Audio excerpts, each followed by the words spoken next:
আসসালামু আলাইকুম রহমতুল্লাহ।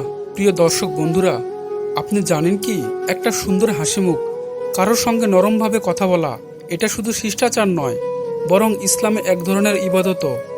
আজ আমরা জানব হাসিমুখে কথা বলার আমল ও এর অমূল্য ফজিলত সম্পর্কে। মানুষের হৃদয়ে পৌঁছাতে হলে দরকার হৃদয়বান ব্যবহার, আর হাসিমুখে কথা বলা, কারোর সঙ্গে নম্র আচরণ করা, এটাই হলো সেই চাবিকাঠি। আপনি যদি ইসলামের ইতিহাস দেখেন, তাহলে দেখবেন যে যত বেশি মহান, তার আচরণ তত বেশি কোমল ছিল।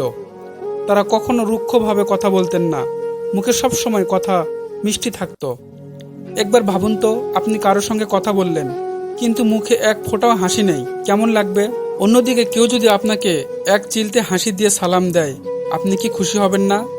হাসি মুখে কথা বলা এমন একটি গুণ যা মানুষের মন জয় করে, সম্পর্ক গড়ে তোলে, ভুল বুঝাবুঝি দূর করে, এমনকি শত্রুতাকেও বন্ধুত্ব রূপ দিতে পারে।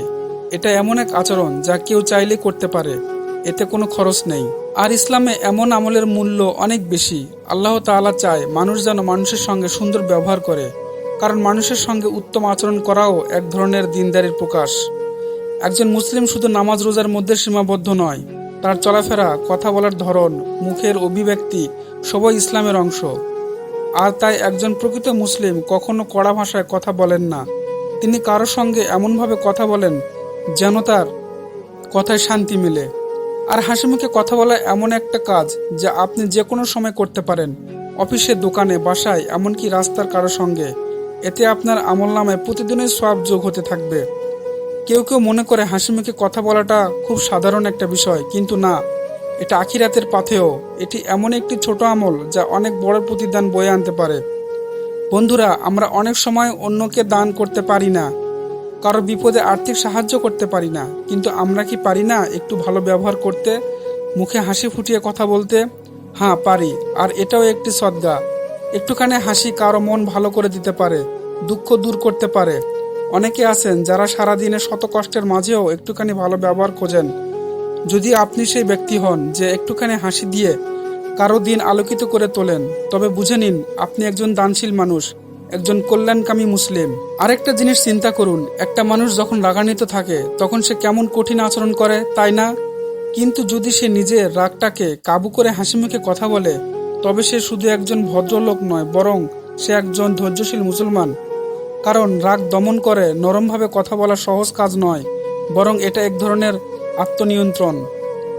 ইসলাম আমাদের শেখায় মানুষের মন জয় করতে হলে মুখে থাকতে হবে হাসি, কথায় থাকতে হবে কোমলতা। নবীগণ মানুষকে দাওয়াত দেওয়ার সময় সর্বদা হাসি মুখে কথা বলতেন। তারা জানতেন কঠিন কথা দিয়ে কাউকে ভালো পথে আনা যায় না। তাই আমরাও যদি চাই মানুষ যেন আমাদের সম্মান করে, আমাদের ভালোবাসে, তাহলে আমাদের চাই হাসি মুখে কথা বলার অভ্যাস। আমি ভালো কথা বললে কেউ বুঝবে না, কিংবা আমার গম্ভীর ভাবটাই আমার ব্যক্তিত্ব। কিন্তু বাস্তবতা হলো মানুষের হৃদয় এমন একটা জিনিস যেটা শক্তিতে নয়, ভালো ব্যবহারেই জয় করা যায়। আর সেই ভালো ব্যবহারের সবচেয়ে সহজ উপায় হলো একটুখানি হাসি আর কোমল কথা। আজ আমাদের সমাজে অনেক দ্বন্দ্ব, অনেক ভুল বুঝাবুঝি, পরিবারের, বন্ধুত্বে, প্রতিবেশীদের সঙ্গে সম্পর্ক, সবকিছুতে দেখা যায় কিছু না কিছু সমস্যা। এর পেছনে অনেক সময় কারণ থাকে কঠোর ব্যবহার, রুক্ষ কথা আর মুখের হাসির অভাব। তাই আসুন আমরা নিজে থেকে চেষ্টা করি, প্রতিদিন অন্তত একবার হলেও কাউকে হাসি মুখে কথা বলি। নিজের পরিবারের সদস্যদের সঙ্গেও যেন ব্যবহার হয় কোমল, মুখে থাকে হাসি। হাসি মুখে কথা বলার অভ্যাস গড়ে তুললে আপনি দেখবেন আপনার চারপাশে মানুষ ধীরে ধীরে বদলে যাচ্ছে, আপনার প্রতি মানুষের দৃষ্টিভঙ্গি ইতিবাচক হচ্ছে, এমনকি আপনি নিজে অনুভব করবেন এক ধরনের মানসিক প্রশান্তি। এতক্ষণে নিশ্চয়ই বুঝতে পেরেছেন ইসলাম কেন এই আমলকে এত গুরুত্ব দিয়েছেন। এটা শুধু একটি ভালো ব্যবহার নয়, বরং একটি সহজ ও অমূল্য ইবাদত। তা আসুন আজ থেকে প্রতিজ্ঞা করি, আমরা রুক্ষ ব্যবহার করব না, মুখে সর্বদা রাখবো একটি হাসি, এবং কথা বলবো এমনভাবে যাতে মানুষ শান্তি পায়, ভালোবাসা পায়। আসুন আমরা দুনিয়াতেও ভালো আচরণের মাধ্যমে সম্মান অর্জন করি, আর আখিরাতেও এর ছোট ছোট আমলের মাধ্যমে বিরাট সওয়াব লাভ করি। বন্ধুরা, ইসলাম একটি পূর্ণাঙ্গ জীবন ব্যবস্থা। এটি শুধু নামাজ রোজার মধ্যে সীমাবদ্ধ নয়। আমাদের প্রতিটি কাজ, প্রতিটি কথা, সবকিছুই যদি ইসলামের আদর্শ অনুযায়ী হয়, তাহলে আমাদের জীবন হবে শান্তিময়, সফল এবং কল্যাণময়।